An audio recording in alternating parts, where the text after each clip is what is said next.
Hey, witches. Hi, hello, and welcome back to another episode of history-ish stuff. Yeah. So when I first started researching this, I was like, this is going to be like a historical true crime. But then I realized that there's like almost no information about this crime. So it's more of history of the victim of this crime. And since it's Pride Month, we're going to talk about Miss Marsha P. Johnson. Um, so I'm going to talk a little bit about her in her early life. I'm going to briefly gloss over Stonewall because this is about her and not about Stonewall. I feel like Stonewall could be an entire episode of its own. Um, and then we're going to talk about the mysterious circumstances that surround her death. So, Miss Marsha P. Johnson was born on August 24th, 1945 in Elizabeth, New Jersey. She was identified as male at birth, but even as a young child, enjoyed wearing clothing made for girls, and dressing up, and identified as female. However, when she was in like junior high, she was sexually assaulted by a boy. And she stopped wearing those clothes that she loved and felt most comfortable in. She stopped expressing herself.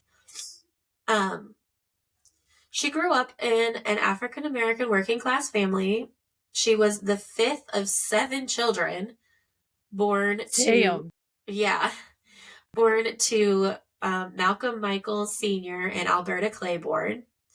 Her father worked on the General Motors assembly line in Linden, New Jersey, and her mother was a housekeeper, which I don't know why, but it made me feel kind of a kinship to her a little bit because my father also works at General Motors, and for a time, my mom was a housekeeper. So That's it's cool. it's like small world kind of vibes. Um, so she grew up in a religious family and began attending the Mount Teman African Methodist Episcopal Church as a child. And she remained a practicing Christian for the rest of her life. After she graduated high school, she moved to New York City with $15 and a bag of clothes. So she was like that dream. She went to New York with nothing but a dream. She started dressing almost exclusively in women's clothing and adopted the full name Marsha P. Johnson. She said that the P stood for pay it no mind because that was her life motto and a response to questions about her gender. Um, Historians and former friends of Marsha describe her as a trans woman. However, during her lifetime, the term transgender was not commonly used. So she used the words gay, transvestite, and drag queen to describe herself, but she did use she, her pronouns. Was she the first drag queen? Or No. considered the first drag queen? Okay. No. No, but she was a part of a growing community in New York City um, in the 1950s and 60s in New York when LGBTQ plus rights were very limited. For example, there were laws that made dancing with a person of the same sex illegal. There were also laws about cross-dressing. Cross-dressing was illegal, which is really wild. And I feel like that law probably initiated as a way to control women and like I, not allowing women to wear pants and I stuff. I was gonna say that because I remember in Greece too, the main character wanted not necessarily wanted to wear pants, but she would wear her pants and then she'd ask somebody for like a dress or a skirt or whatever when she got to school because it was not necessarily legal. It didn't say that, but I wonder if that was the Yeah. same time frame. So Yeah, I feel like that probably originated as a way to control women and then just continued on as a way to control um, the LGBTQIA plus community. So, um, Man, that was a mouthful. yeah, that is why some people call it the legitimate equality community. I love the legitimate quote. Can't even say it. But basically, because of all of these laws and because Marsha was trying to be her authentic self, it was hard for her to find work. And she quickly realized that the fastest way to make money was the hustle, which was a term for being a sex worker. It's obviously very dangerous, especially in that time. She was often alone with strangers in hotel rooms and cars. Sometimes the strangers were violent. On multiple occasions, Marsha had a gun pulled on her, and once she was even shot. Um, she, like I said, moved to New York with $15 in a bag of clothes, so she obviously did not have the money for a place to live. She frequently slept in hotel rooms, in the movie theater.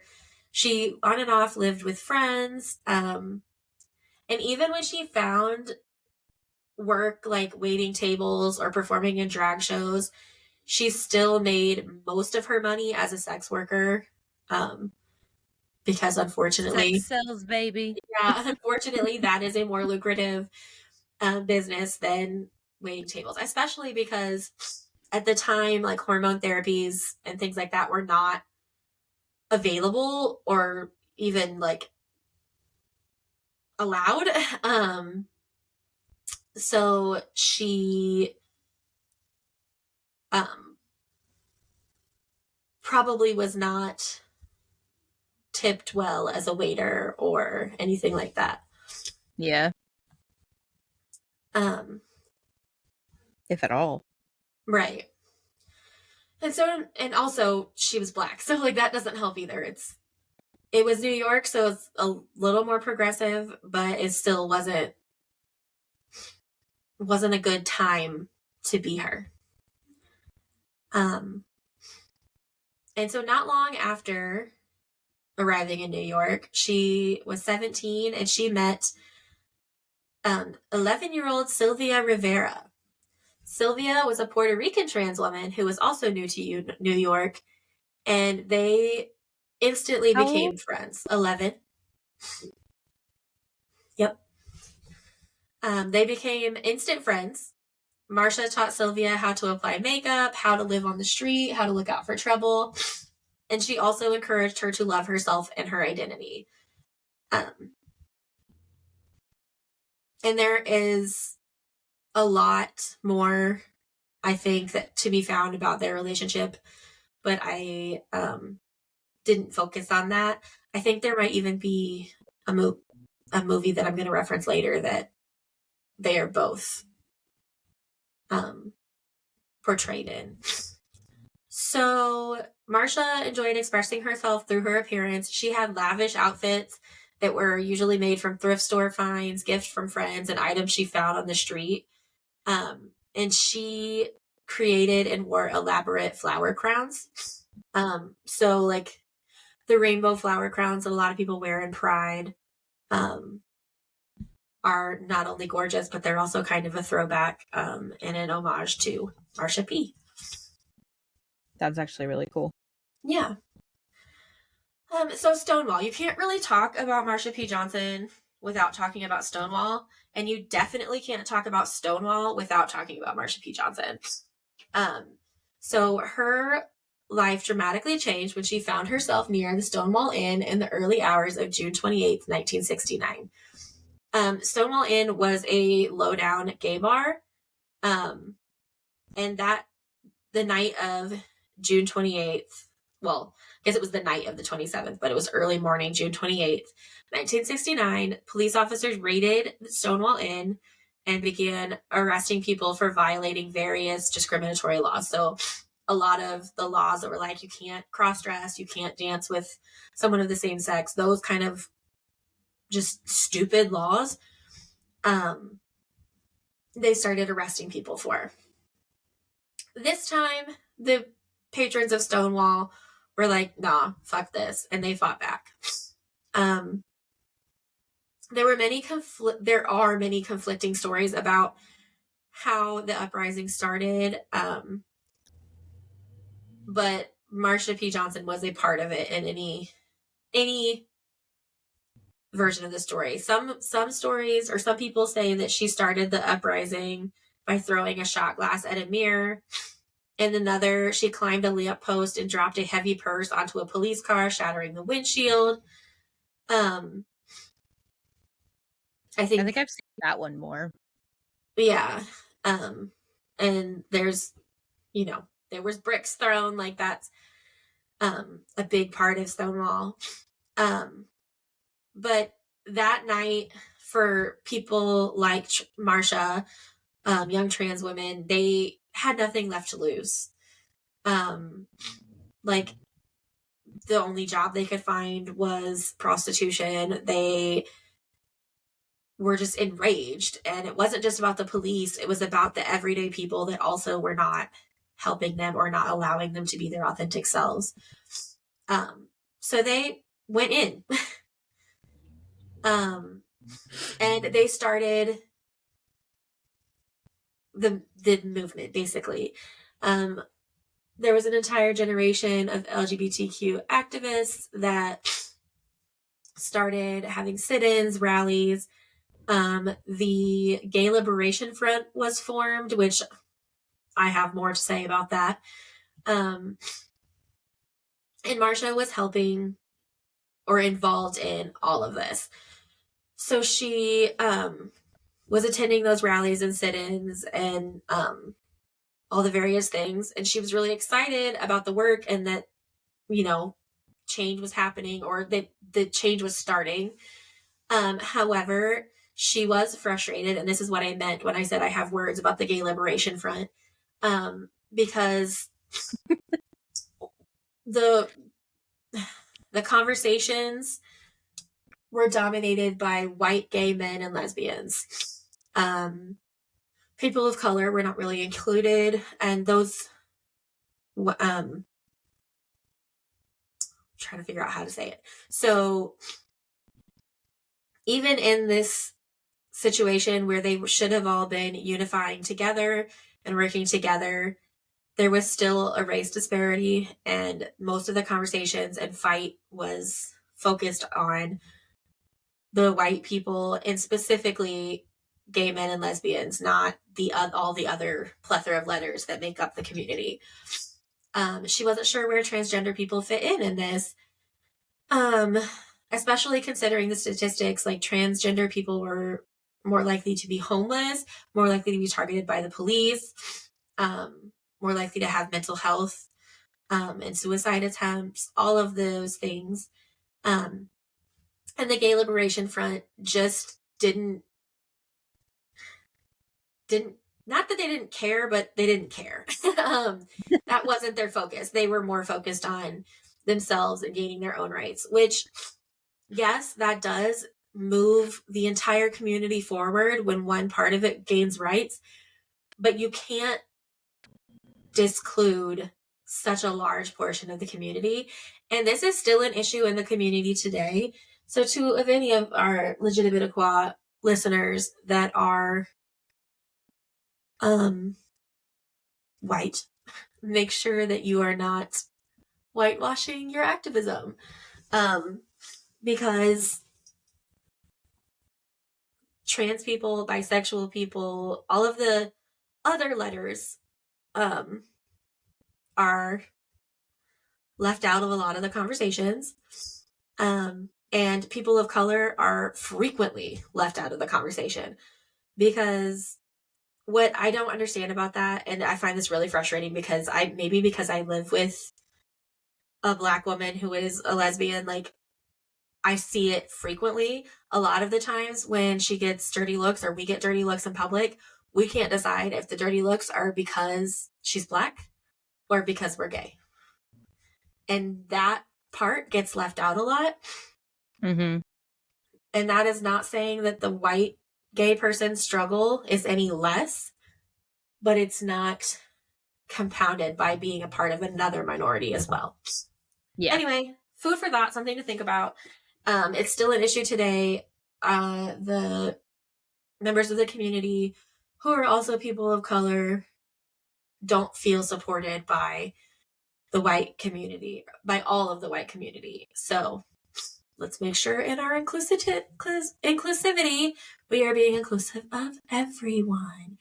Yeah. But anyway, back to Marsha P. In 1970, Sylvia came to Marsha with an idea. She wanted to protect young trans people living on the street and help them find somewhere to live. And she and Marsha worked together to try to create a space where they could feel safe and find somewhere to stay, basically.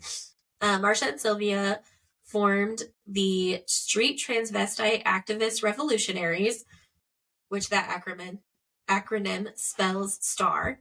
So they called their group STAR. The first STAR house was in the back of an abandoned truck in Greenwich Village. And nearly 24 young people called this truck home. Sylvia and Marsha both hustled every night to make sure that their family had food and what they needed, basically, to live. One morning, they come back to the truck, and it is driving away with Star residents still sleeping inside. So the truck was not actually abandoned, apparently. It just had been for a while. And Marsha and Sylvia called these kids their kids. And so as they're watching their children jump from the back of a moving truck, they realized that they needed a real space. So they rented a dilapidated building that had no electricity or running water, but was a shelter. They fixed up the building. They paid the rent there for nearly 8 months. But then they unfortunately no longer had the funds to pay and were evicted. At this point, though, the impact of Star had already been felt, and it continued to be a safe space and place of support, even when they didn't have like a premises, basically. During this time, the gay liberation movement is still going. It's becoming increasingly white, middle class, and cisgender. And Star is reminding everyone that transgender and gender nonconforming people still deserve equal rights too. In fact, the Gay Liberation Front was organizing the New York Pride Parade, and they tried to ban Star from being in the parade, which is fucked up, first of all. Yeah, honestly. But they tried to do it anyway. But Marsha, Sylvia, and their kids showed up anyway. They were like, we're gonna be here anyway. Here we are. Yeah, they just didn't give up, and they kept advocating, which is amazing, even in the face of adversity from their own community. In 1975, Andy Warhol, the artist, crossed paths with Marsha and decided to photograph her for his Ladies and Gentlemen series, which is awesome. And like, check out that series because it's pretty cool. When a screen print of that photo went on display in a store in Greenwich Village, Marsha took some of her friends to see it, and the store owners called her riffraff and threw her out of their store. The photo was literally of her, and they were like, no, get out. Locals in this area called her Saint Marsha, because she had such a reputation for being generous and kind. She was always helping people. And so she had this like reputation in the community. But despite her popularity in the community, her life was not easy at all. She lived in poverty. She was in danger constantly. She was arrested over 100 times. in Good her for her life. then. Good Yeah. for. Oh, Yeah. see, that's what it's all I about right literally there. highlighted that in my notes because that is insane. So Mm-hmm. some of those times that she was arrested were for prostitution. Some of them were for cross-dressing. Some of them were for dropping a heavy bag on a police car and busting the window. Some of them were for her activism. But she was arrested over 100 times. She didn't believe that anyone should have to hustle or live on the streets. And I agree. But she had no other way to survive. And unfortunately, that's still a thing today as well. Um, in 1990, Marsha contracted AIDS. She spoke publicly about it and she told people that she hoped that they would not be afraid of those who had the disease because if you don't know about that whole thing, people were terrified. They thought that you could get AIDS just by touching someone. They did not understand it. And so it caused a panic. And it caused a panic and a kind of like when COVID happened and everybody was like, ooh, Asians have COVID, yada, yada, yada. Like, don't, Yeah, they like, there was like hate towards Asians because that's where COVID came from, um, allegedly. Um, the and that's why same thing. Queen Princess Diana was so well loved because she was like, I don't care, like AIDS, like that's not how it Yeah. works. Yeah. She was intelligent and was like, that's not how that's contracted. But that happened to especially gay men, but really anyone in the community. They were ostracized and given even more hate crimes than usual because people believed that they were the start and cause of AIDS. Um, and then um, I kind of skipped around in timeline a bit. In 1980, she was invited to ride in the lead car of the Gay Pride Parade in New York City. So we came a long way from her group not even being allowed to be in the parade to her being in the lead car. And then jumping back to 1990 when she contracts AIDS. In 1992, in an interview, she said, I was no one and nobody from Nowheresville until I became a drag queen. So that's just a fun quote. Um, and now to her mysterious death. Um, on July 6th, 1992, Marsha P. Johnson's body was found in the Hudson's River. She was 46 years old. This was initially ruled a suicide. Like they just thought she just jumped in the river. And considering her diagnosis and like her hard life, that was an easy assumption for them to make. And even in 1992, transgender people were not widely accepted or cared about. And so the police were like, she jumped in the river. It was a suicide. We're done. They did not care to continue to investigate. A lot of her friends, people that knew her, were like, I don't think so. I don't think that she would commit suicide. I suspect foul play. At the time, 1992, and I say at the time because there are now worse years on record, but at the time, 1992 was the worst year on record for anti-LGBTQ violence, according to the New York Anti-Violence Project.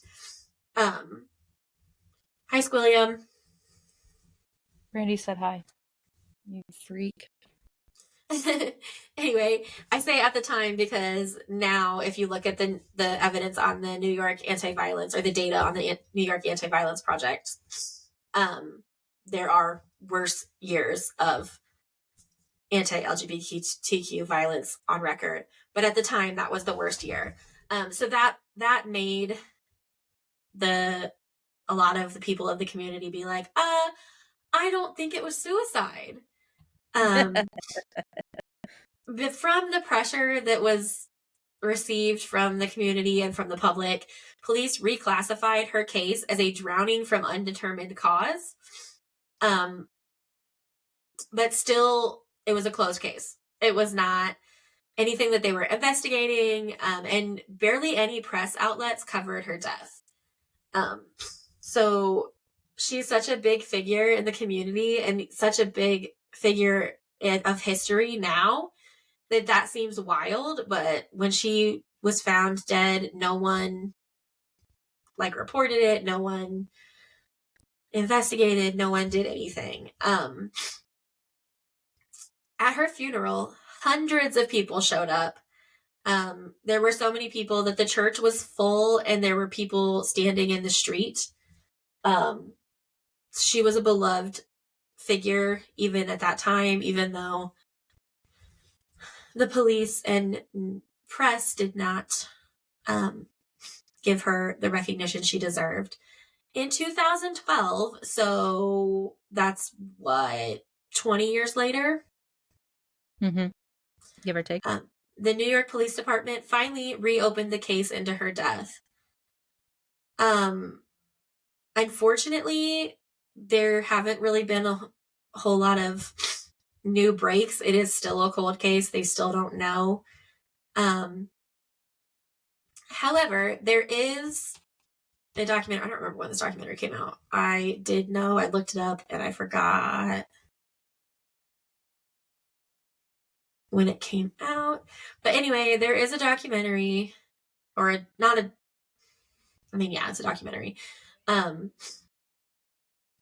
by director David France called The Death and Life of Marsha P. Johnson. It is, I believe, or it was, I don't know if it still is, but it was on Netflix. It's kind of framed as a murder mystery. The documentary traces Johnson's life as an activist, as a cultural icon, and then it goes into her death and how it was originally ruled a suicide. And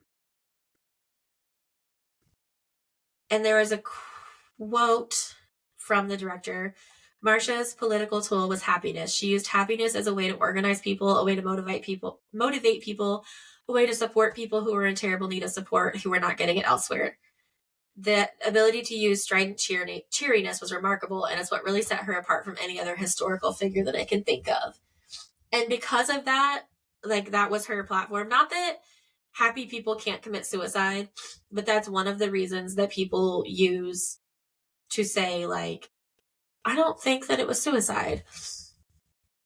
The documentary uses archival footage, interviews with her friends and family members, and a private investigation by transgender activist Victoria Cruz in their documentary. Victoria Cruz was trying to find justice for Marsha P. Johnson as the 25th anniversary of her death approached. And the documentary kind of talks about other theories of her death. I did not have a chance to watch this before this episode, but once I get a chance to watch it, I will bring back some of those theories to discuss. One of the theories that they mention is, was she killed by the mafia? That seems a little far-fetched to me, but maybe. Like, I don't know what their reason is for that theory. I mean, she was a sex worker, right? Yeah. Another theory was that she was being chased, and either fell into the river or jumped to escape her chaser and accidentally drowned. Either way, the police didn't know and they didn't really care to find out. Her death is still unsolved to this day, but current activists are not giving up and her legacy remains. In death, as in her life, Marsha is continuing to support and push the movement forward. In 2019, New York City announced that a statue of Marsha and Sylvia would be the first monument to honor trans women in the city. In 2020, New York State named a waterfront park in Brooklyn after Marsha. And then I just wanted to say, here at A Core of Witches, we see and stand with all of our community and use the privilege of our race and our platform to stand up for the trans community and LGBTQIA plus people of color especially. Legitimate. Yeah. We see you and we stand with you. And that Even is... in these shitty times. Yeah. Especially in these shitty times. So that is Marsha P. Johnson. And like I said, If I get a chance to watch that documentary, I will come back with any more information that I learn. Woo. Yeah. So until next time. Bye.